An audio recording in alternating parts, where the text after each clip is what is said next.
Welcome back to another episode of the Migration Waterfowl podcast. I'm your host, Brian Halbleib. I really appreciate you all taking time out of your day to tune in again. We really appreciate it.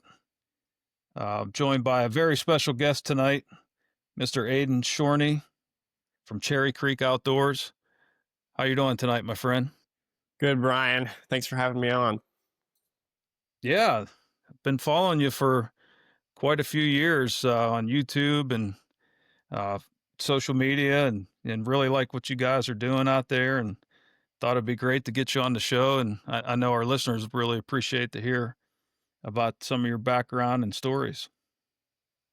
Yeah, thank you so much. I'm excited to share some of my stories. It was a really good season and got a big transition coming up this year. So I'm excited to talk about that with you. Excellent. So if you don't mind, maybe just introduce yourself real quick, who you are, where you're from, and what you do for a living. Sure. Aden Shorney, my YouTube channel is Cherry Creek. Haven't been super active on it in the last couple of years. But from Kansas, the Midwest, and moving to Nebraska this coming week, actually. I'll be working for Nebraska Game and Parks as a wildlife biologist on the Platte River. So I'm really excited about this opportunity. I'm going to be learning a lot. It's a step up in my career, and I've got an opportunity to work with some awesome people up there. And so I'm hoping to hit the ground running next Monday, the 20th. So That's pretty cool. So, yeah, go ahead. We just moved up to Holdridge this past weekend. I still got a few days left here to finish some things up, and then we'll be full-time up in Nebraska. So, yeah, that's pretty cool. So when did you start to get into a career in wildlife biology? let's see, 2020, so COVID. I didn't enjoy what I was doing. I was still in school and community college, and I was in the renewable energy field, and I got pushed to pursue something that I actually enjoyed because the people around me were just listening to me talking. They're like, man, you really don't enjoy what you're doing now. You're young, just go back to school. And it kind of just worked out. God blessed me, and I knew with the right contacts from Kansas, Matt Farmer and Rob Unruh, and I called them, and they worked for the state and they managed wildlife areas. And I was like, what do I need to do what you do? Be a wildlife biologist, a public lands manager. And they told me what I need to go to school for. And I started working as a seasonal for the state that summer at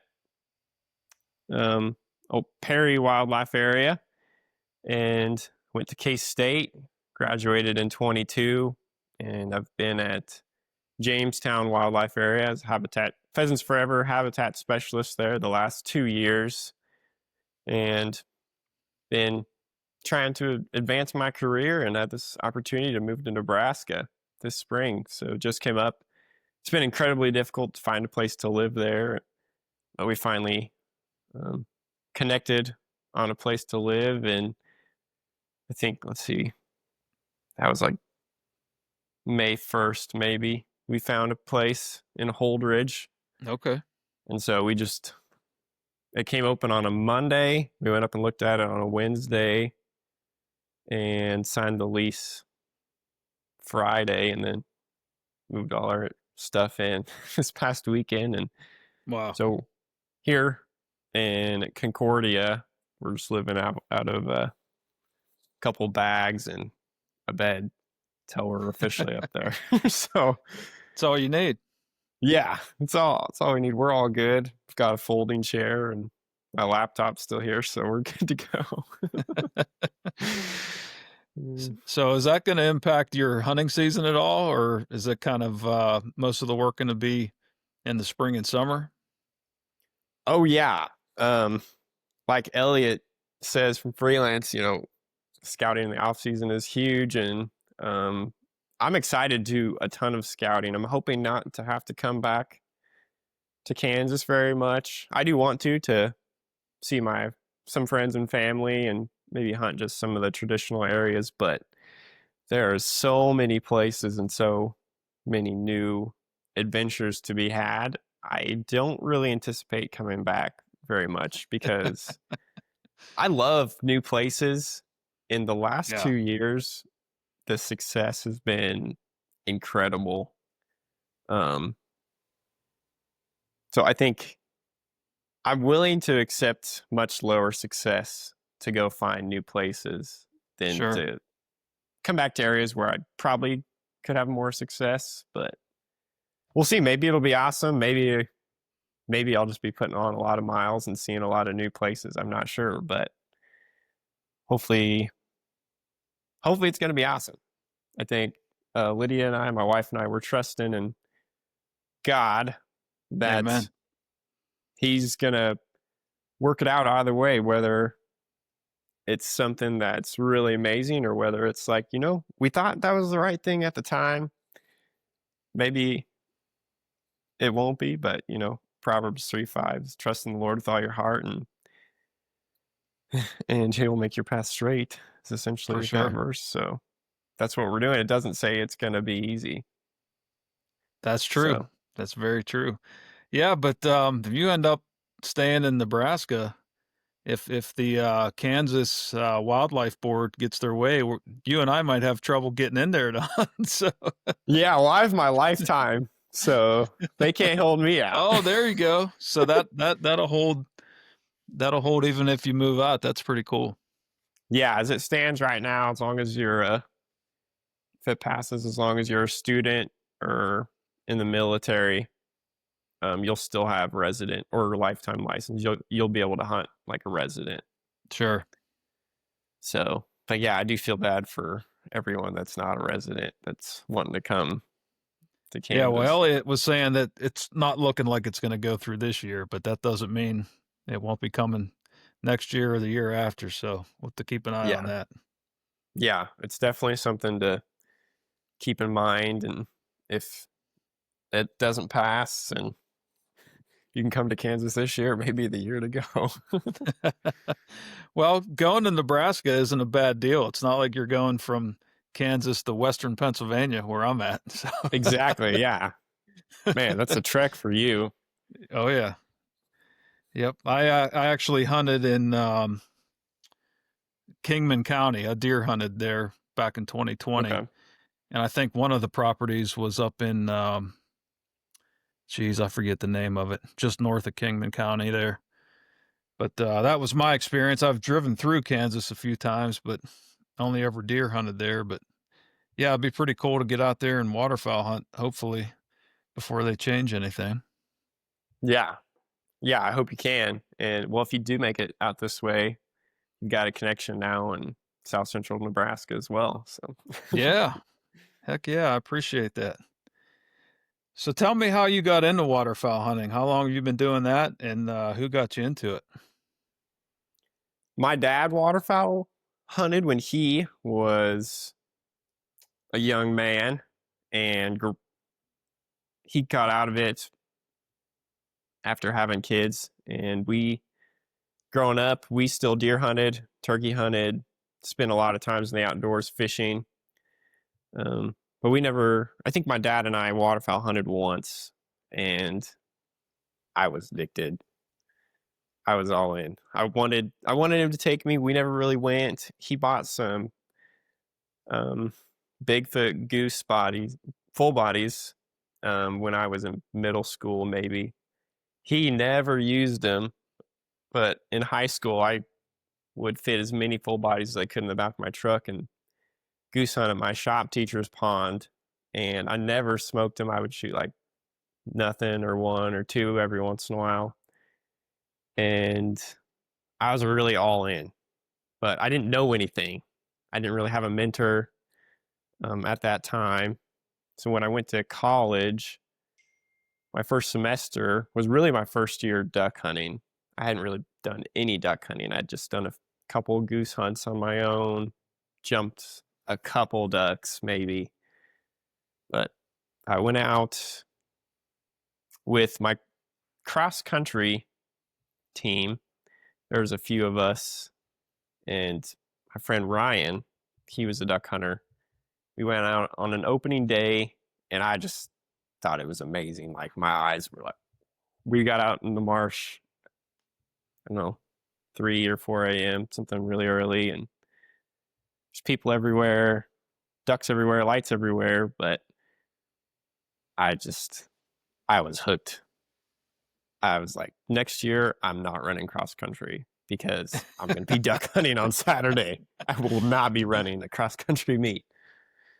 And that same season, I met Elliot in the marsh, and that was a gift from God. I'm convinced it was divine intervention because I was commuting to and from school. I was living at home, and it was about a 35-minute drive for me. So outside of class and practice, I didn't really hang out on campus. I didn't really know anyone except for guys on my cross country team. And I was praying for a friend, and I showed up at this marsh at like 4 a.m. and that's where I met Elliot, and we've been friends ever since. So he and Elliot and Carl adopted me into their family after that hunt and forced me to eat Chef Boyardee, and my stomach got upset. And from that point on, we were friends, and it was kind of funny because most young people my age were doing probably the exact opposite. On the weekends, I was going to my friend Elliot's house to hang out and eat dinner with his family, or we were duck hunting, and it's kind of the opposite. I didn't have a lot of friends that were 18 or 19 at that time. So that's kind of how I got into it. Elliot taught me a lot. Started to meet more people, and let's see, 2 or 3 seasons ago, I started hunting with Jake from Chasing Green and went down to visit him in Arkansas. He came up here first, and then I went down to visit him in Arkansas the following season. And yeah, just been, as I've gotten older, I've chased ducks differently, and I've learned a lot in the last, 8 years. I think Yeah. 8 years in now. So Okay. So that was just a totally chance meeting with Elliot in the swamp or the marsh. oh yeah, I'm That's crazy. convinced. I'm convinced that my prayer was answered at that time, Right. because that really kicked off my waterfowling career per se. Because up until that point, it was me. I did go out with my cross country friends once or twice, but they weren't necessarily people I wanted to hunt with every weekend. Elliot really Sure. took me under his wing, and him and I and his dad, it was like every weekend for us after that. Hmm. So So I'm guessing your filming, when you started getting into filming, that kind of grew from hanging out with Elliot and trying to get some hunts on film. yeah, he got all of our hunts on film, which was awesome to go back and watch. And then when I moved away from his area, I started so that he and my dad and family could see what I was doing. So that's the real reason I got started. And I named it Cherry Creek because the Shorney family farm is on Cherry Creek. It's a really small creek in Kansas, north central Kansas. And so that name was kind of special to me because growing up, we always went out to our farm. And that's where I learned to hunt. And we went there in the spring to turkey hunt, the summer to fish, and we fixed fence and cut trees, and just kind of where I got to grow up as a kid and be a boy, and learned a lot of outdoor skills there. Yeah, you got a pretty cool video explaining about how all that came to be with your family history. Uh, Recommend our listeners go check that out for sure. Thanks. Just give us a quick rundown of the family history there, just for people that haven't seen that. Yeah, I'll do the best I can. Let's see.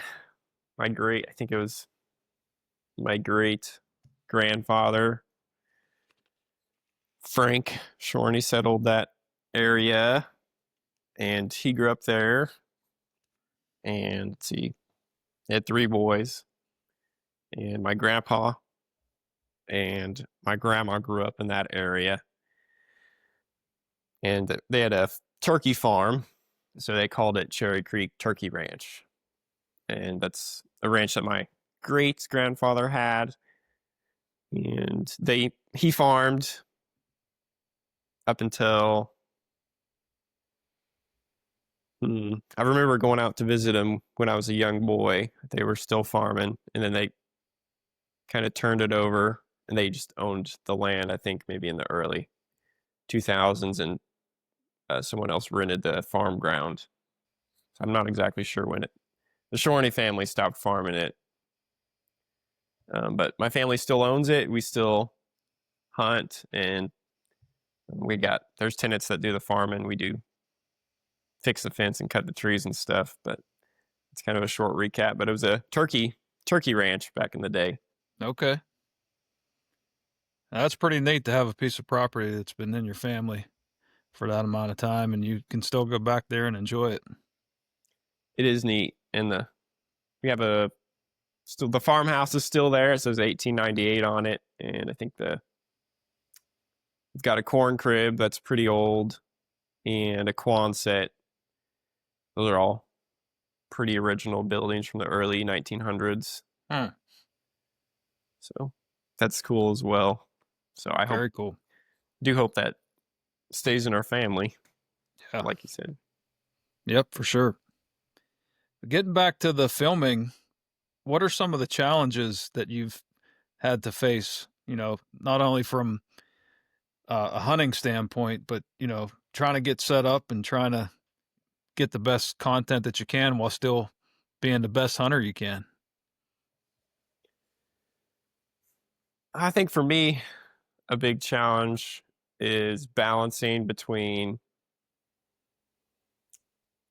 really being immersed in the hunt and the people you're with and God's creation, and still being able to create good content for someone that's going to view it down the line. I think it's easy to take for granted the people you're with and what's going on there in the moment if you're only focused on filming. So I think that can be a tough line to walk, because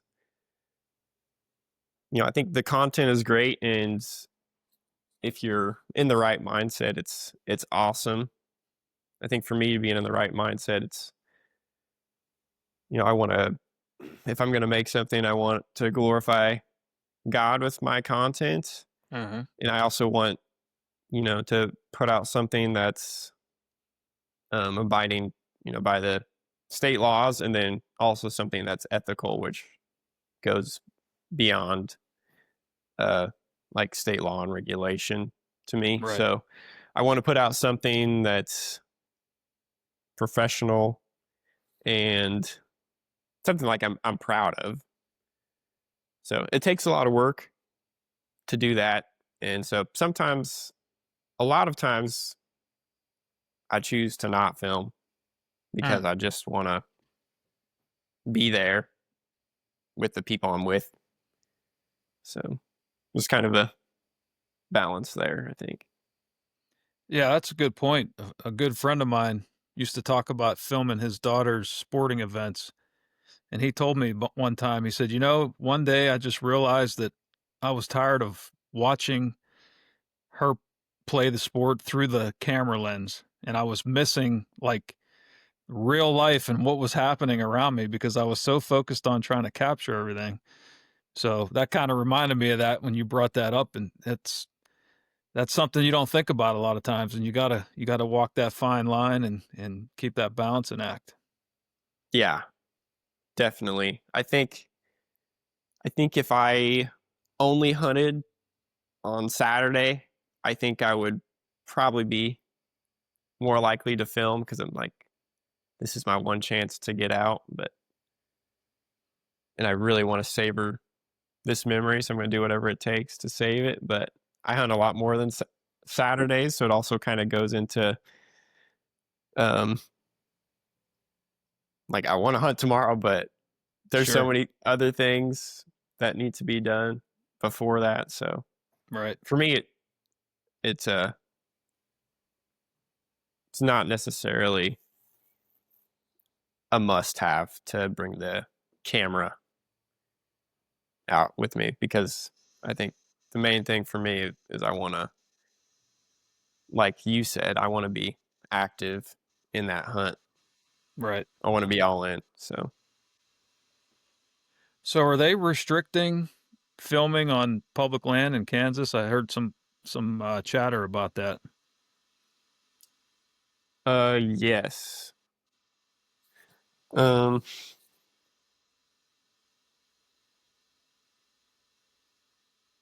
so you can film the way I understand it right now, and the way it's written is you can film on public ground currently, but you can't make any money off of it, right? Uh, So you can film, but you can't monetize anything on YouTube, and you can't rep any brands to show that there's anything has been monetized in any way. okay. So I think as it stands, Yeah. that's where it's at. So what kind of equipment are you using to capture your hunts now?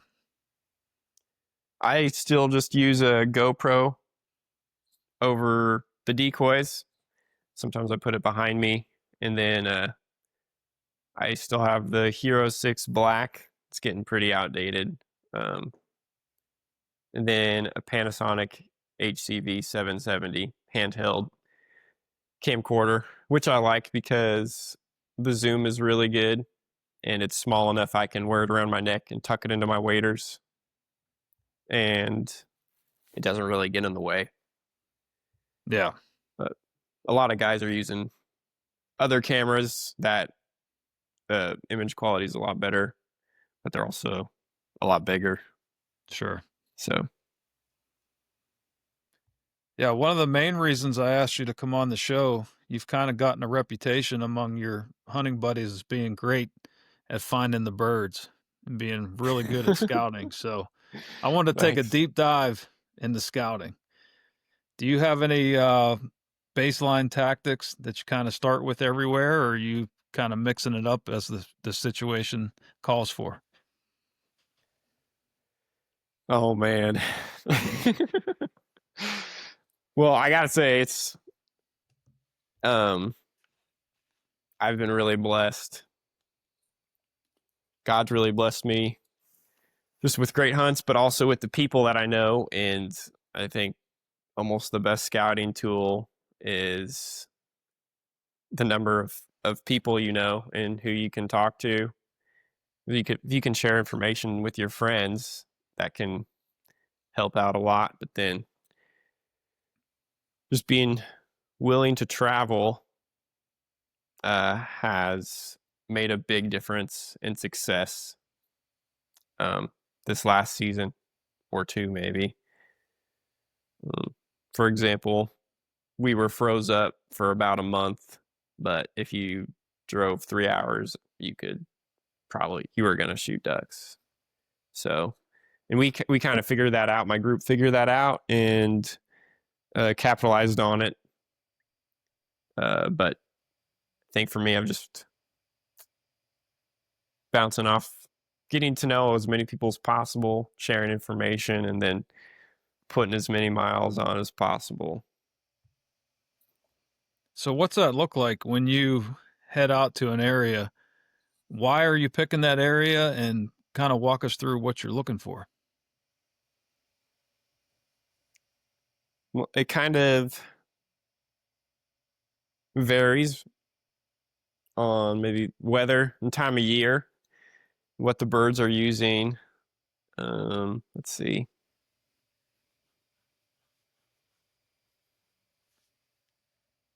As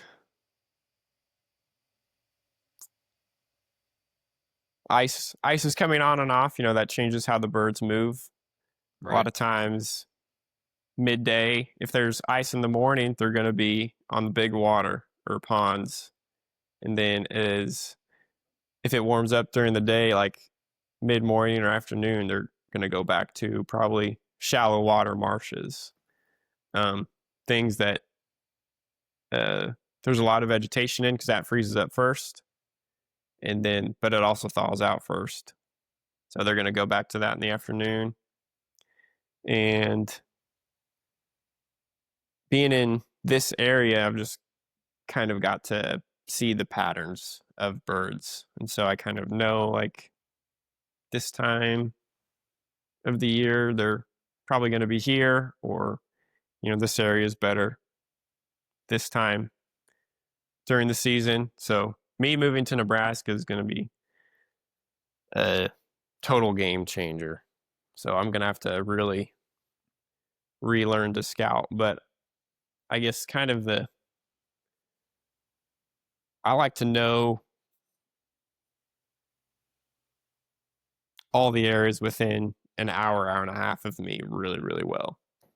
And then I want to keep track of precipitation in those areas, because if a lake comes up, that's going to be like, okay, yeah, we need to go look there, because the birds already know that the water's come up, and because there's fresh food, fresh food, so they're probably going to be there. So does that kind of answer your question? Like, it's such a broad Sure. Yeah, it question, is. and it almost Yep. goes by early season, Right. mid, Right. and late. So You're relying a lot on kind of historical data that you've observed in the past and then kind of fleshing it out from there.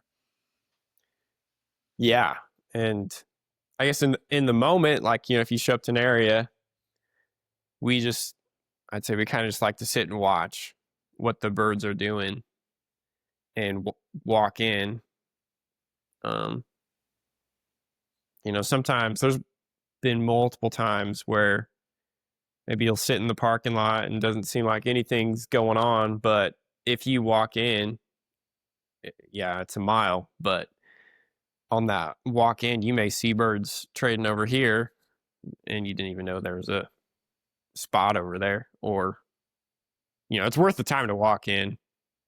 Sure. You're going to gain some sort of information, whether it's on the vegetation that's there or water level. You're going to gain probably something useful. Right. So fast forward into, you're talking about learning a new area in Nebraska. How are you going to start that? Are you incorporating some e-scouting ahead of time, or relying on some local information, or how are you going to get started with that? Yeah, I'm going to use Onyx a lot, and I'm going to pin as many things as possible. Areas, I'm going to go back and look at, like you said, the time lapse of what the areas look like during the fall and winter and spring and summer. And then I'm going to go put boots on the ground, hopefully this summer, and see as many of these places as possible. And then go from there and see what the vegetation is like. I think that's important. And on the rivers, I'm going to go back and look and see how the river fluctuates. And then when I'm there, I'm going to write that water level down.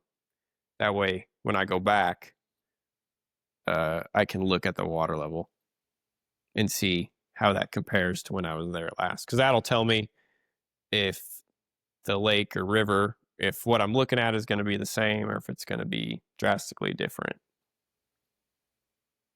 So you can do this all on OnX. You can check the river levels and water levels of the marshes and things. Well, Onyx doesn't have water levels for that. it's probably going to be the USGS data website, Okay. and they'll have a gauge for the river or township, and then let's see, for the as far as the lakes, if it's here in the state, if there's a Corps of Engineer lake, then they'll have the current lake levels on there. Okay. So what else can you get from OnX by looking in on the past data that they have? Seeing what areas collect water. Oh, hold on one second. I need to give this. We caught some fish. I need to give them to my friend real quick. He's stopping in. I'll be right All back. right.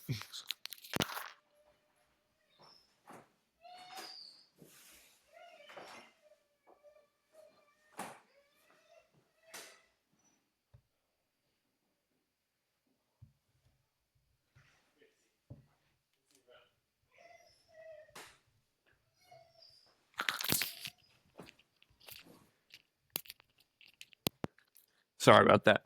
No problem. But I'm sorry. I totally forgot the question. Could you say it again? No, you were talking about going back and seeing on OnX which areas collect water and when. Yeah, I like to look back at the recent imagery on Onyx. You can, at least on my phone, I think it's the bottom right. You can click it to look back at the imagery, and then it's pretty much there's like one image per month, or like 2 to 4 week time span, and then that'll show you which areas maybe held water that are dry, maybe when you're there. Okay. And then like for here, smart weed patches are like a reddish brown in like October, November. So that's a really good indicator that there's at least a wetland soil there. So it may not hold water all the time, but if you get a rain event, that area may be wet. Sure. So it's useful information to have. Yeah. And then you just follow that up with boots on the ground, like you said, later on when you're trying to figure out where to go the next couple days. Yeah, try to. Or, I think letting the birds tell you where to go is key as well. I mean, hunt where they are. Yeah. So, And for that, you're just hitting the road and seeing where you dumb into them at. yeah. Normally, when we see a big cloud of ducks, that's where we want to hunt. Right. And it sounds silly, but yeah, we put a lot of miles on this last season. I can think of a couple times where it was like, okay, yeah, we could have hunted there where there was a few, but it's like, that is the spot. And it doesn't So normally last very long. So you got to right. strike while the iron's hot. So are you keying in on certain times of the day when you're looking for those clouds or groups of ducks? Or is it just kind of whenever you get there and see what you're dealing with? I mean, if I can get somewhere right away at 30 minutes before, I like to. A lot of times, maybe that shows you, if you can see the birds flying, that can show you where they're roosting and where they're gonna go. So sometimes all you got to do is get under them to traffic them. And of course, it's helpful to maybe have a few guys and a big decoy spread and multiple callers to run traffic. But if you can get under them, but each area is different, so sometimes you just gotta stay somewhere for a weekend or go back to it because you're like, well, I know we can get them here. Haven't figured them out yet. I know we can. Each area is very, very different, and so it's hard to generalize it. Like if I was to come to Sure. Pennsylvania, I don't even know where I would start. I mean, I'd start on Onyx for sure, Onyx and Google Earth. But other than that, I don't know. I don't know how to tell you. But the way we're kind of set up in the Midwest is there's generally a wildlife area, like a reservoir, Mm-hmm. and that's where you want to start, and then find, just go from there. So Okay. sometimes, if you drive around if you spend a day there and you don't see anything, you probably just want to go check the next reservoir maybe. Right. Right. And it can change. It can be drastically different. There can be one area that's got them and one area that doesn't. Sure. So it may not necessarily be dry bird-wise, like everywhere. Right. So So you mentioned Google Earth. How's that helping you? What are you looking for on there? well, similar to Onyx, it's um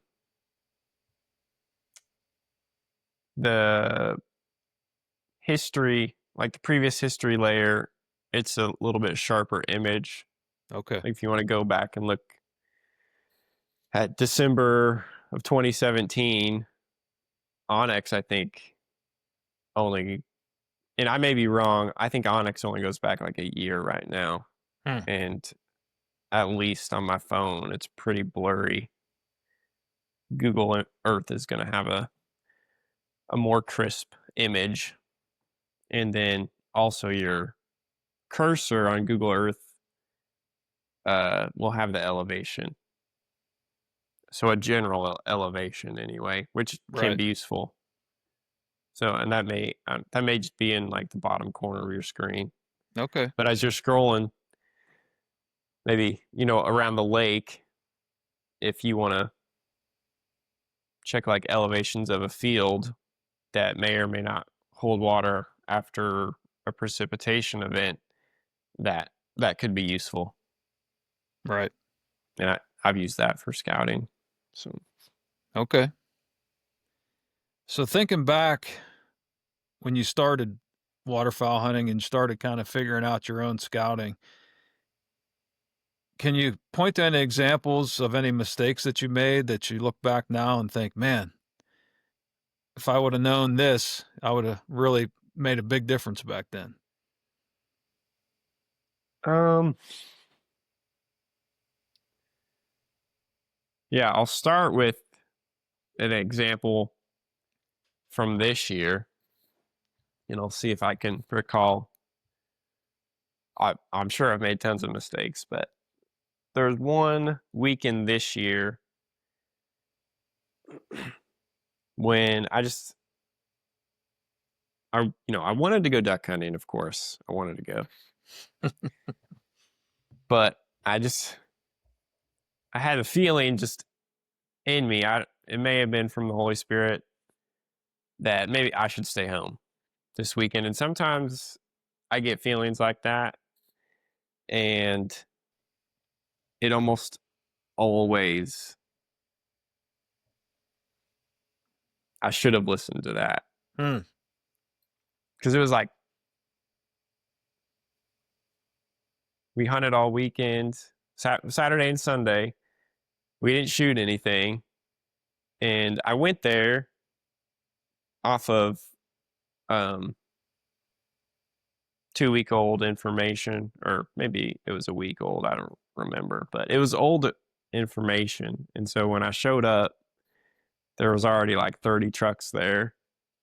So I was late to the game. The water was already dropping, which a lot of times the water will come up. Ducks will follow that crest. And then when the water drops, the hunting's not going to be as good. The birds are going to move on, which it can be good. Dewatering in the spring can be pretty good. But a lot of times they're following that crest. So that was one instance. And I don't know, maybe, have you felt like that where you feel like you shouldn't go Oh, yeah. and you go and it doesn't Right. go very well? Or Yeah. Yeah, and it okay. goes both ways. I've had times where I wasn't planning on going and then something tells you you need to get out there. But yeah, Yeah. yeah, Yeah. I've had both of those happen for sure. Okay, good. I'm glad that you can identify with that as well. There was another time when I just had that feeling and I went and I ended up falling out of my kayak. I got soaking wet and I was like, Oh, geez. I knew I shouldn't have gone today. I knew it. Um, but I guess your question was mistakes that I've made. Yeah, Like, what would I do just stuff differently? that you look back and stuff that you learn from that might help somebody else out.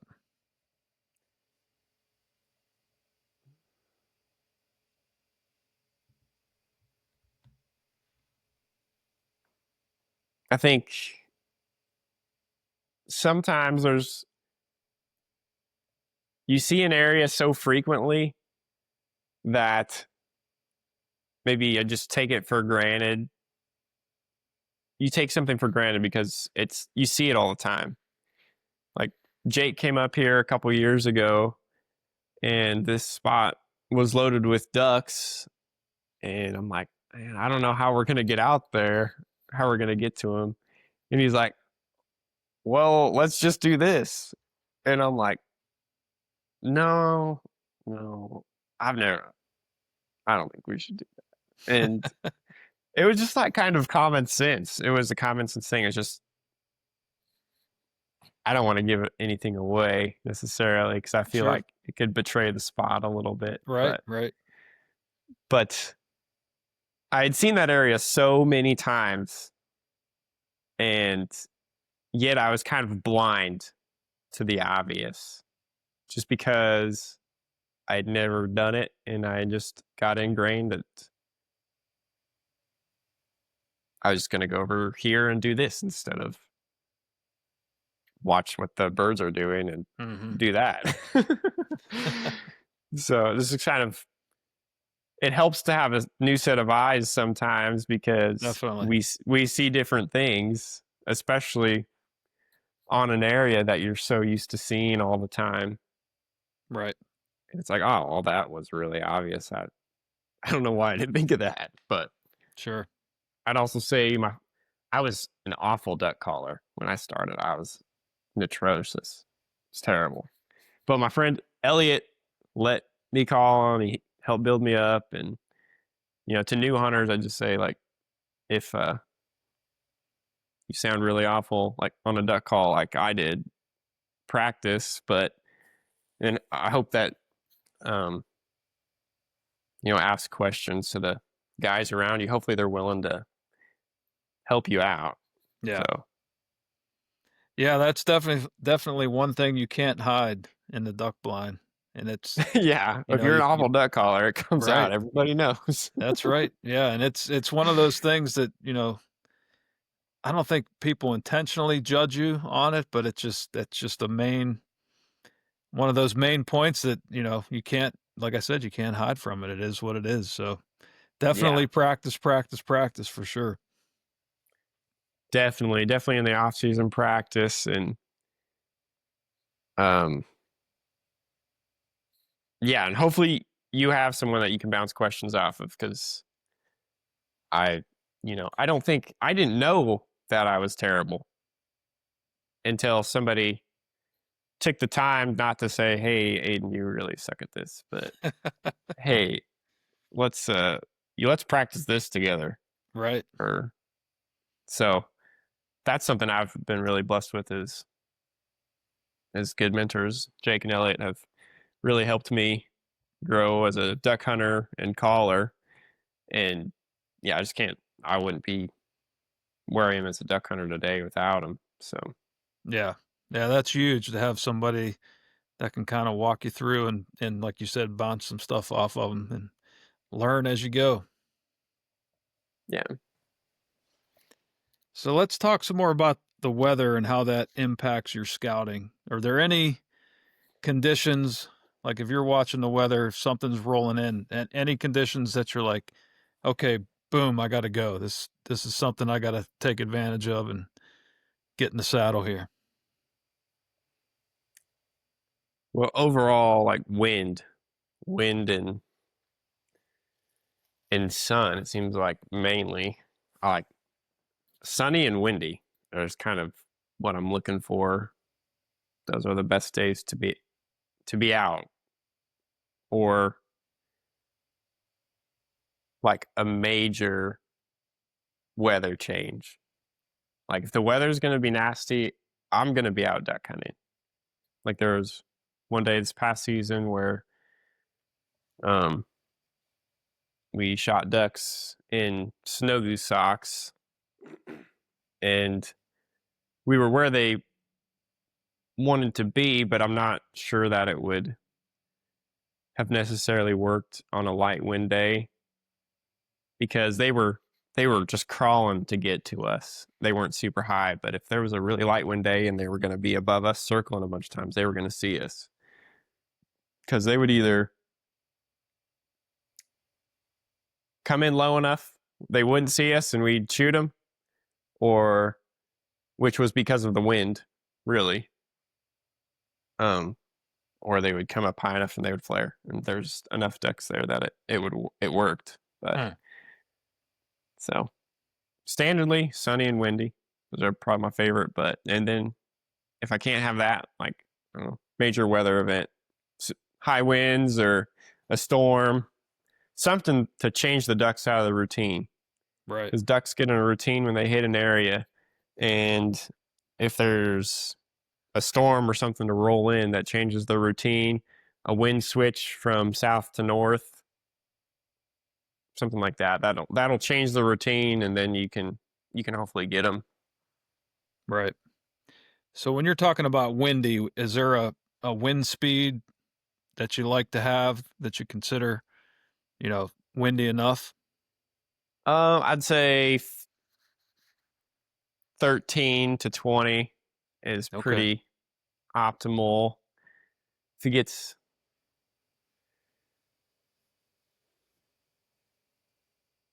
at least windy enough, your decoys move, I would Sure. say. Because if your decoys aren't moving, then it's a lot easier for them, I think, to pick your spread out. Oh yeah. But I guess just personally, I like it a little bit windier. Kind of it is just more forgiving for the hide as well, because Sure. you can make some movements and they may not see it. But Right. there's benefits to both things, because kind of the epitome, or one of the coolest things as a duck hunter, is when you call and that duck just breaks its back to come to you, and it Oh can't. yeah.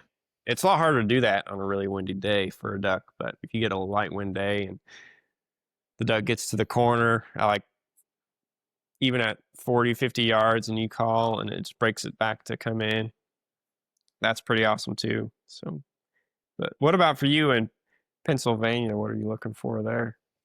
Yeah, pretty similar. I mean, that's a great one that we focus in on is those opposite switches, like you said. It goes from several days of one wind, and then the fourth day, totally opposite wind direction. That seems to work out a lot. But yeah, we like to have 10 plus miles per hour for sure if we can. Makes a big Nice. difference, like you said, in your decoy spread and your hide. So yeah, pretty similar. Okay. Yeah, that's good to know. And Yeah. this area of Kansas is pretty unique because well, it's super windy. I Right. don't know how many days we had that gusts were easily over 30 Mm, here. And if you get more on the eastern part of the state, there's almost significantly less wind. Like if it's going to be 10 to 20 mile an hour here, 3 hours east of here, it's probably going to be like 5 to 10. mm, So it's kind of a unique area. So sure. there's areas that are much less windy, it seems like, on average than here. Right. So on the flip side of that, is there any conditions that you see coming that you say, you know what, I'm just gonna catch up on my sleep and I'm not even messing with this tomorrow? Yeah, if it's there's not going to be any wind, then if we've had a good run, then I may just sleep. Or Okay. if the birds have been stale for a while and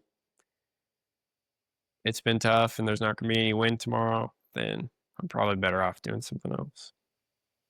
Sure. Is that what you found in Oh yeah. Pennsylvania as Yep. well? Yep, for sure. Yeah, and the season, as you know, can get pretty long, and it's nice to catch those breaks when you can and get caught up for your sanity and your health. So it's good to Yeah. pay attention to that. Yeah, those are good days to spend with your wife Mm-hmm. and really show her how important she is, because I do a lot of hunting. So Yeah. It's amazing how patient and understanding they can be most times. oh man, yeah. I just got married in July of last year. So this past season was my first duck season, and Lydia, she handled it super, super well. And she does some traveling as well with school. And I almost I didn't do as good as she did. I was used to being gone from her, but when she was gone from me, I didn't handle it very Yeah. good. And I was like, we had to talk about it. I had to do some reflecting. I was like, man, I need to rein it in here because I'm gone from her a lot. So during Yeah. duck season. Well, I saw on your channel she got out and hunted with you a couple times. That was pretty cool. Yeah, she did. She did. And we enjoyed it. I think, it's got to be an optimal day. Can't be too cold, Right. but she did. She really enjoyed it. I need to get her a set of waders that fit her. I think she would enjoy it a little more if Yeah. she had the proper gear. I'm not sure she's gonna shoot anything, but I think she would come out more, maybe. I'm not sure they make waders cute enough for her, but I think she's I want a cute pair, Mm-hmm. and the waders just aren't super flattering in Yeah. general. So Yeah, I can understand that. I've been married 25 years and I've got two daughters that are uh 18 and 22 now, so okay. I get the whole cute, it's got to look good. I mean, Yeah, they want it to function, but it's got to look cute like you said, for sure. that's awesome. Do your wife and daughters hunt with you, or My daughters are more into fishing than hunting. okay? My oldest has killed a lot of turkeys, but I think Mm, she just did that just to kind of spend time with dad. She never really got fired up about it, but she would go and until she got busy with school and everything, she enjoyed it. She seemed to enjoy it anyway. So, but good. they're more into the fishing side of it. They'd rather catch fish than really shoot anything. So, Sure. Well, that's still great though that absolutely. e- even though you don't have sons, that you still have like a hobby that you guys both enjoy Right. to get out on together. I hope that when I have kids that they enjoy something outdoors, even Sure. if it's not duck hunting. Hopefully, it's still fishing, like you were Yeah. saying. Yeah, something like you said. And they enjoy hiking and we went to Yosemite Mm, out in California a few years back and we hiked all over the place and that was one of my bucket list places that I wanted to see in my lifetime. So, yeah, I mean, it's just a different style of enjoying the outdoors with them. So, it's fun. nice. Are you guys a camping family, or do the women in your family not want to camp? As long as there's running water and a place to plug their hair dryer in, they'll be good. They don't do too much primitive stuff, no. Okay, I got you. Yep. Yep. Kinda like the waiters, they gotta be a certain level. Yeah. Yeah, well, I don't blame them. I want my family to be like that, like Mhm. we're the camping family that goes out to the lake. Yeah. But at the same time, the only times I really want to do that is a few weeks in the spring and this few weeks in the fall. So we're Right. just, Right. we're gonna have to play that one by ear, see how it works out. Yeah. Because It's tough when it's really hot and really, really cold. Yeah, I've got a cap on my pickup truck, and it's a 6.5 foot bed, and I'm 6'1", Mm, so it's just perfect for me to put a cot in and a little heater. And I mean, I've gone all over the place and slept in my truck, and they're just like, "How do you sleep back there?" But I've got a 6-inch memory foam mattress on the cot. I okay, mean, it's as comfortable as my bed back home as long as it's not freezing cold, but I'm able to sure. keep it pretty warm in there, so That's it's awesome. cozy for me. I don't need much. What do you do with all your gear then? Do you have a trailer or you I just have got an enough space Yeah, almost I've back got a there? crew cab, so there's enough space in there, and then my cot only takes up half of it, Hmm. so half of the back, so I could stack stuff up on the one side Okay, if need be. So yeah, I it seems to gotcha. work out. It gets tight. It can get tight, especially if you take somebody with you. But normally, if that happens, I tell them, "Hey, you got to bring a tent or something." Or we're gonna do some snuggling. Maybe not, but No, nope.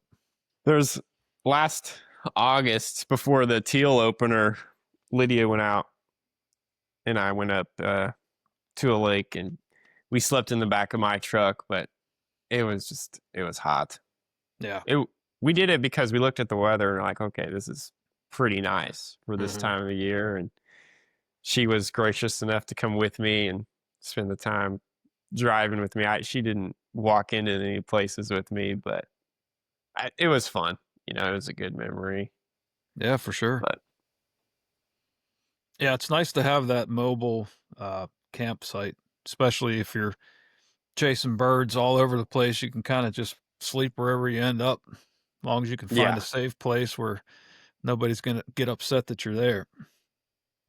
yeah, that's kind of the tough part. And with duck hunting, a lot of times my truck is like so full of Right. stuff, I don't really have room to sleep Yeah. back there. So, but yeah, Yep. I would like to do more of that, like you were saying. Yeah, I also have a roof rack that's detachable that I can put on the cab of my truck.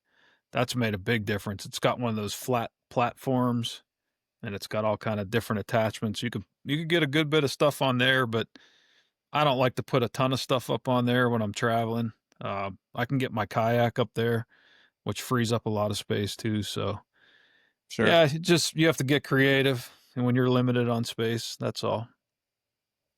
Yeah. Yeah, that sounds awesome. Sounds like a dream truck. Yeah, I'll have to text you a picture of it all kitted out. It's pretty cool. But it's Yeah. starting to give me a little bit of trouble because she's a 2014, so we're getting to be 11 years old here, and I'm trying to get my youngest through college. My oldest just graduated, so I'm trying to limp this thing another 3 more years if I can before I Yeah. have to go get a newer used one. So we'll see. Yeah. You can do it. You can do it. Yeah, for sure. So speaking of kayaks, putting them on the top of my truck, what kind of boats and kayaks or canoes are you using these days? I've got a 23 horsepower Go Devil on a 15-foot low. I think it's a 1546, which is pretty useful to get me places. It's too small for big water on a windy day, but if it's not too windy, it Stella and I and some gear, we can go like 19 miles an hour, maybe 19 or 20. So that's pretty fast. And I have a canoe and kayak, but I didn't use that a ton this last season. Okay. Um, I probably used a layout this last season way more than I used a kayak or canoe. Hmm. That seemed to be pretty useful for us. Yeah. Do you Even still when we were have the hunting on the lake shore, the layouts were pretty useful. yeah. Do you still have the short what did you call that? The marsh minnow or something? Yeah, I still have it. I actually I bought that. I hope I don't ever really get rid of it, but I may have to just because it's so easily tipped. I don't know. I've done some really stupid things in that kayak, but um, that kayak I bought when I was 14. And okay, the marshmallow, I was thinking of the kayak. I have a 9-foot kayak I've done a lot of stupid things in that I would never recommend anybody do because it was really cold and the water was moving. But the Yeah. marshmallow that you're talking about, that little 10-foot boat, I actually gave that back to my dad. It's my dad's. And so when I bought this 15-foot low, I gave that back to him. So it's still in the family, but I am not in possession of it, which is probably for the best. Right. Because I've also tried to do some things that boat is not capable of doing. And yeah. What kind of mud motor was on that? It was like a Predator engine from Harbor Freight or something? Yeah, it's a mud skipper shaft, which you can buy separate. And then you attach that mud skipper shaft to a Predator engine. It was just a 6.5, or I think it's 212 cc. And that worked for a little while. It was fun. But man, that thing was dangerous. I'm just lucky I never flipped it. So I'm sure there's a lot of people that are happy that I don't have that anymore. Yeah. And I'm pretty sure you probably are you might be thinking of the video that Jake put out where we went across this marsh and there's like water coming over the front of it. Oh, yeah. Yeah. Yep. Well, I just want to clarify that thing was only like 2.5 feet deep. Sure. So even if we sunk it, we would have been fine. Yep. It just would have sucked to get out. Yeah, for sure. No, in all seriousness, no, like you said, when it's cold and you're out there, everybody listening, you've been told a million times, and we'll just repeat it. Just be careful out there. It's not worth your life for sure. Definitely. It's not. So tell us about the hunt on your channel called Feet Down, Beat Down. That thing's got a few views on it nowadays. It does. It does. I think I'm not sure how many views it has now, but 103,000, I think it was when I looked today. Okay. Yeah, that's pretty solid. I walked in to this area and the ducks already had an ice hole, and I had to break ice with my kayak because it was a creek, and the middle of the creek's too deep to wade, but the edges are wadeable.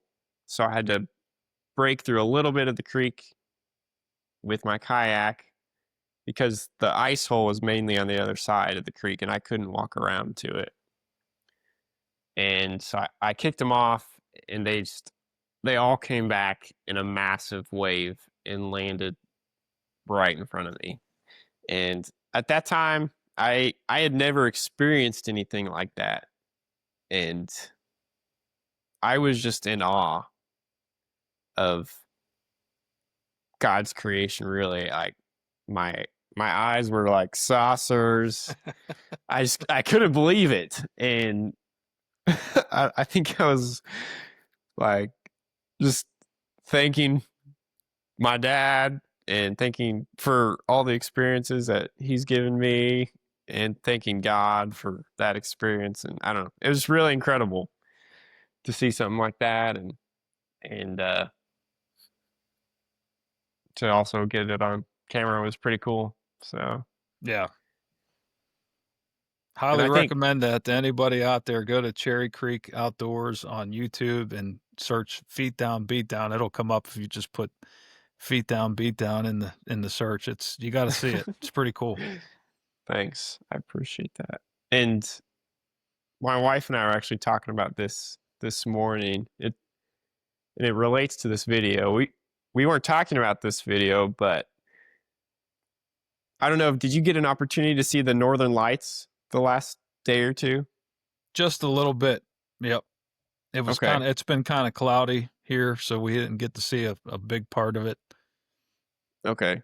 So we kind of missed it. We saw just a little bit of it, maybe. It was like, that could be it. I'm not really sure. But we saw all these pictures on Facebook and on Snapchat, and some of our friends were posting like a picture and like God is good. And I think in my heart I was a little bit judgmental because I was like, well, I mean, because we missed it, and it was kind of underwhelming.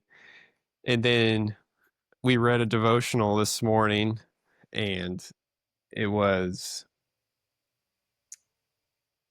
talking about how God's divine power and eternal majesty is evident in all creation.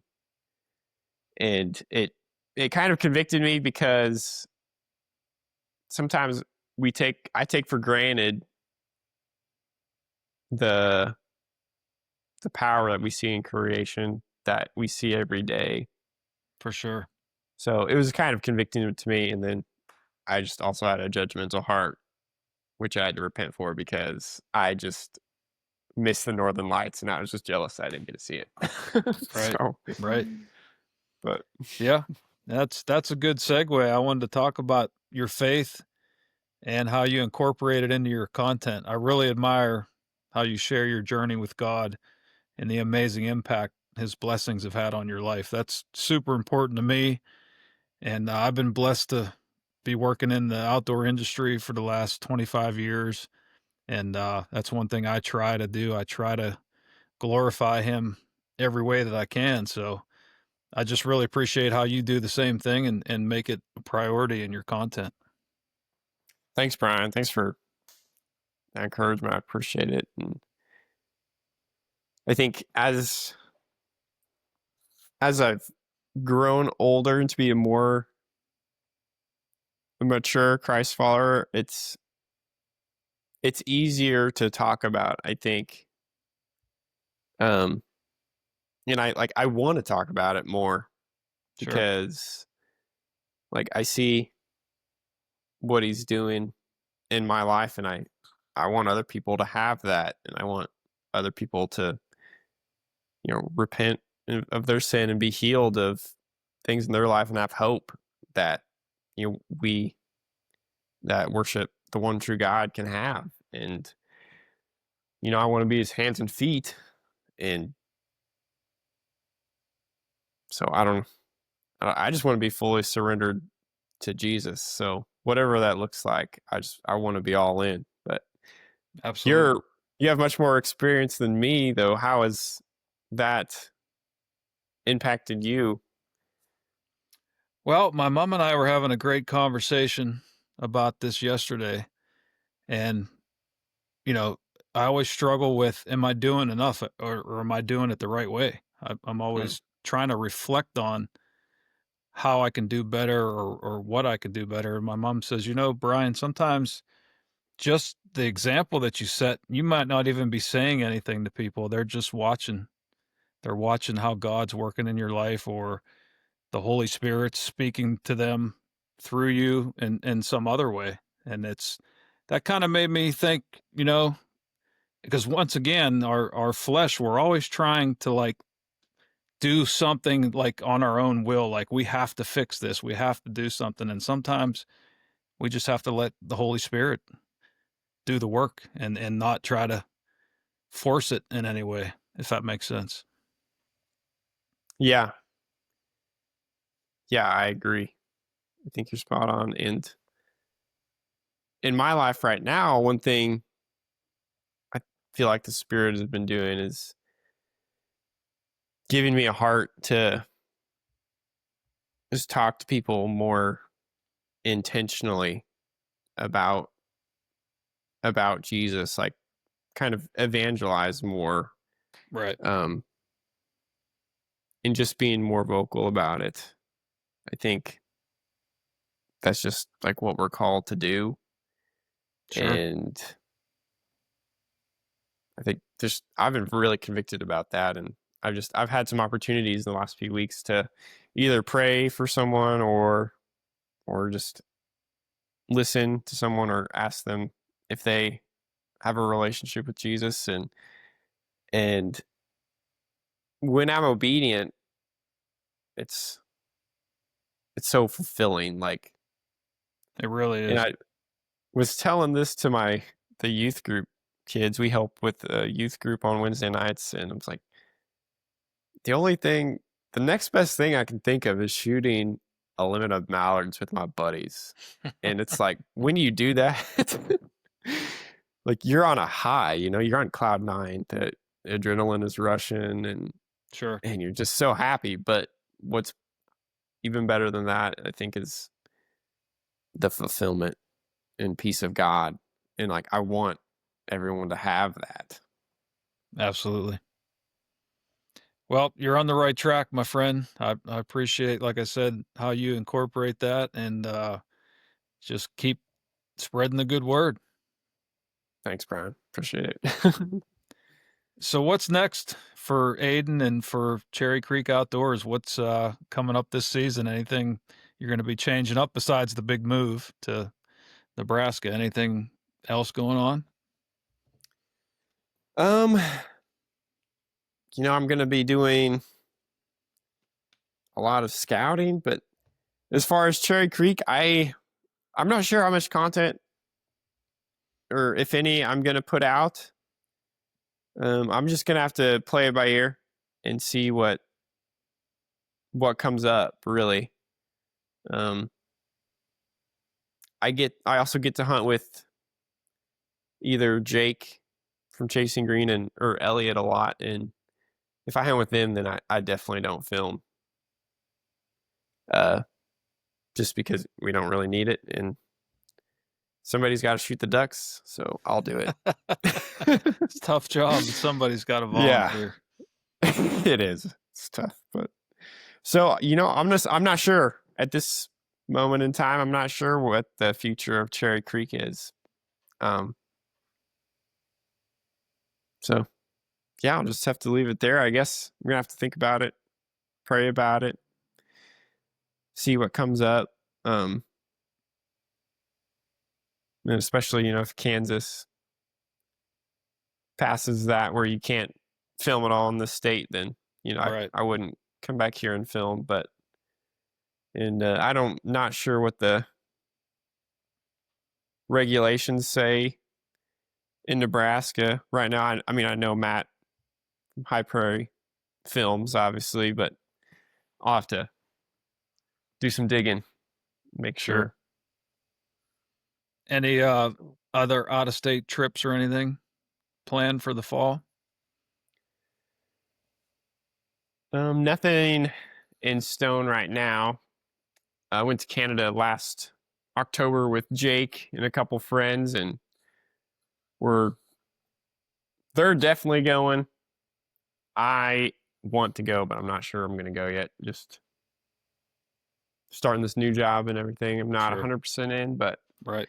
I'm going to be exploring a lot of places in Nebraska, I think. There's way Excellent. more cool things than I ever knew in Nebraska, just from looking on the map. I'm so excited. Yeah. But what about Yeah. you? Do you have some trips coming up? We don't have a teal season in Pennsylvania, so I either have Hmm. to go to Ohio or Maryland. I've got an invite to maybe go to Kansas or Nebraska this year, so I might be out your way for teal, maybe mid-September. We'll see how that works out. But other than that, might make a couple of trips out west. We'll see. We'll see how it goes. Nice. And do you travel for deer and duck, or are you primarily uh, a deer hunter? Yeah, so like I said, most of my work in the outdoor media the last 20 years have been focused around deer and deer habitat and deer hunting. Mm-hmm. So I did do a lot of traveling for that, but now that I'm getting this podcast going and working with the Sportsman's Empire Network, I'm going to be hopefully traveling a lot more for waterfowl and laying down some more content on that side of it. Sweet. And then are you starting a YouTube channel as well, or just the podcast? Yeah, yeah, we've got a YouTube channel up. So far, it's just a couple of shorts and a couple of introductory things. This being, I think this will be our third episode coming out this week as we're recording this one. But we've got, I think, a half dozen more already recorded that we're going to Okay. be coming out. So we're just trying to bank as many as we can, and yeah, we're going to start doing some product reviews, and we've got some new sponsors coming on. We're going to be doing some stuff on the YouTube channel with. So yeah, just trying to grow it from both sides and see what happens. Sweet. Yeah, so I've kept you on here for a little over an hour. I wanted to be respectful of your time, but I've got some rapid fire questions for you if you're ready. Yeah, shoot. So, what's your favorite waterfowl? Oh my gosh, I'm supposed to do this fast. Oh man. The snow goose came to mind, but I almost a little embarrassed to say it. But mallard. That's a good one. What's your favorite waterfowl recipe? Italian herbs, spices, skin on with a little bit of whiskey. Seared on hot in a cast iron, 2 minutes on each side, and then baked for a couple minutes. That sounds good. What's your favorite shotgun? Frankie Affinity. That's what I shoot. Okay. What's your favorite snack in the duck blind? Muffins, chocolate chip muffins. Nice. Do you prefer hunting lakes, marshes, or rivers? Rivers. How many decoys do you use on an average hunt? 2 dozen, 2.5 dozen, or 30. Depends if you ask my dad or I what we're using. If you had your choice, would you boat in, kayak, or walk in?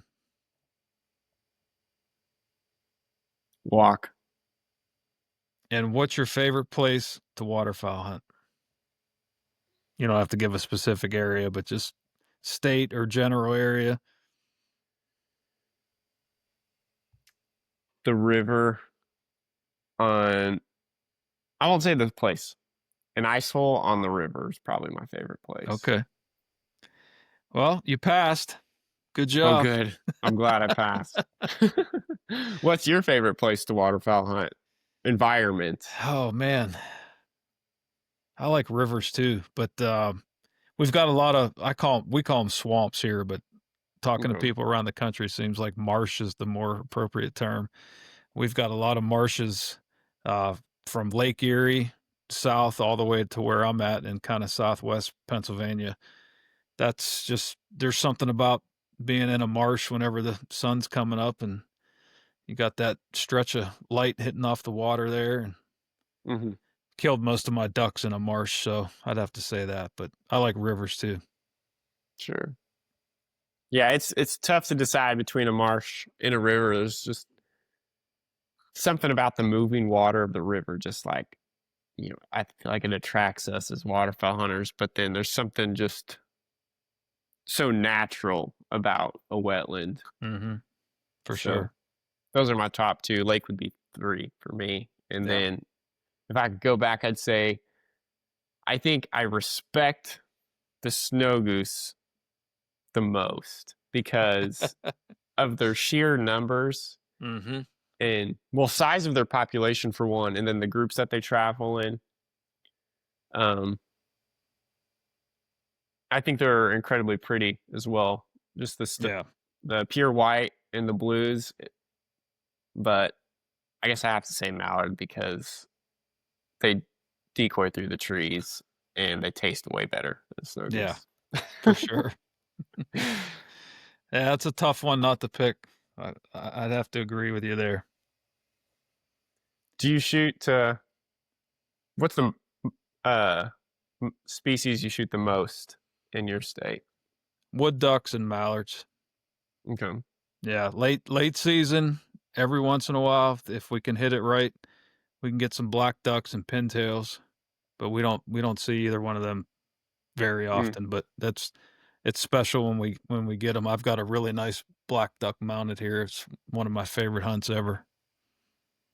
Pretty special. that's awesome. I don't even know if I've can't recall even seeing a black duck. Mhm. So that would be cool. Yeah. What was the most special about that hunt, other than shooting that black duck? Just the people I was with. Two of my biggest mentors that really got me into waterfowl, and I didn't get into it until later in life. I've only been waterfowl hunting 15 years or so. Okay. Uh, I'm going to be 50 in October, so yeah, I was probably 35-ish. My dad wasn't a waterfowl hunter. He was mostly a deer hunter, small game. And then later in life, I got into turkeys, and a couple of my good friends were like, "You got to come waterfowl hunting with us one of these days." And I'm like, I want to go, but I don't want to go because I've got so much other stuff going on, and I know I'm going to get hooked on it. And I did, and that was probably the best part. And I actually went out and scouted and found this spot on the Allegheny River in Southwest Pennsylvania, and we called these black ducks in, and it was just really pretty and great day to be out there. That's awesome. Well, Aiden, I really appreciate your time, my friend. You want to take a minute to let everybody know where they could find you and see what you got going on? Yeah, you can find me on Instagram at Cherry Creek Outdoors or Facebook Aden Shorney and YouTube Cherry Creek Outdoors. But thank you for having me on, Brian. Really appreciate it. I enjoyed talking with you. I'll have to save your Absolutely. number in my phone, and if you're ever in my area, then I'd love to meet you in person. Yeah, for sure. Yep, we'll have to do that. Thank you so much.